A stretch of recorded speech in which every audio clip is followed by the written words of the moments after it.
The scammer's tool of choice is a program called AnyDesk. This is a legitimate, non-malicious piece of software that's used by companies worldwide to manage their IT systems and can be used by you or I to help a distant family member resolve any IT-related problems. The aim of this video is to demystify computer forensics and show that the security industry is a place any of us can thrive in. As such, in this video we're going to be looking under the hood of AnyDesk to see what data is left behind when it is used. AnyDesk can be run in two ways: installed like a traditional piece of software or as a standalone portable executable. The way the software is run will have a major impact on artifact locations on the disk. To quickly check which way this application is being run, we can look at where it's launched from. Did the user download and run this from a website, which is most likely will show up in the download directory, or was it run from the program files folder, meaning that it had been installed? We won't dig too deep into evidence of execution, as that's its own entire topic, which we'll cover in a later video. However, you can see if the icon is a shortcut or an executable, and then simply look at the location. For a number of these artifacts, we will be looking at the user's app data folder. There is a system variable or shortcut built into Windows that makes this a little easier to find. This is known as %appdata%. If you type this into your start menu or search bar and press enter, it will bring you to c:/users/the username/appdata/roaming. There is also a local and local low folder in the app data folder, but for the sake of brevity we won't be covering them here today. All of the portable executable or PE artifacts are located in this app data location under a folder called AnyDesk. The installed version of these artifacts reside in the program data folder, which is a hidden folder on the root of the main drive,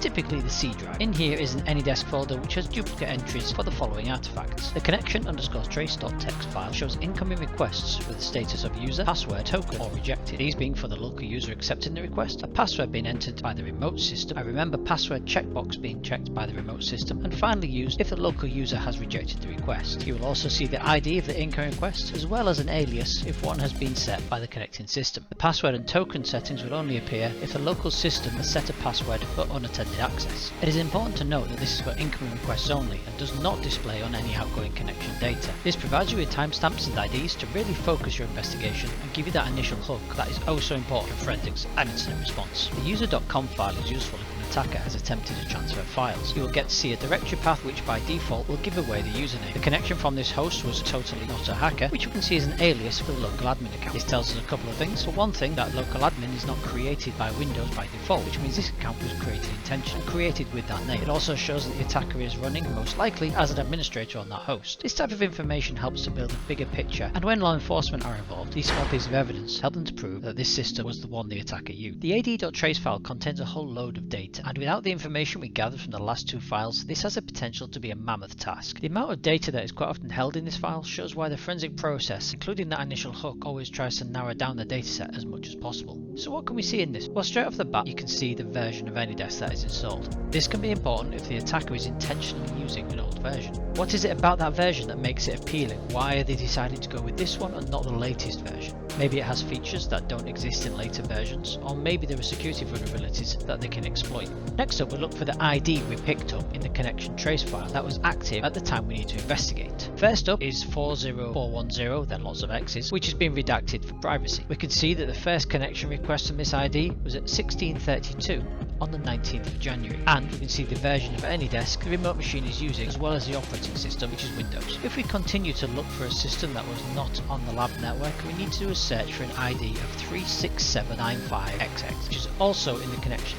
I know this system was external because, well, it's my lab, but in reality you would use times as your indicator, especially as there should be only one remote connector if this is a scam. It doesn't take long to find the ID that we're looking for, and the redacted alias ending in @AD shows that this AnyDesk account was set up on an old version of AnyDesk. As we follow the log down, we are presented with more evidence, this time the attacker's local IP address. So far we've managed to find evidence of two separate connections to this victim, both of which gave away their IP addresses, both local and remote. We managed to find the folder path which leaked the username of that host. As the attacker in this scenario forced to reboot his remote machine, we're presented with a new artifact, the ad_svc.trace file. Typically you'd only expect to see this on an installed version of AnyDesk because it is a log file for the AnyDesk service. In our instance we have an AnyDesk volatile service, meaning this is not persistent service but will allow connections while it is running. Evidence of the reboot can be seen just before the service is created. The addition of this log file provides further evidence that an attacker was connecting intentionally and can give good indication about the times they connected without the user being aware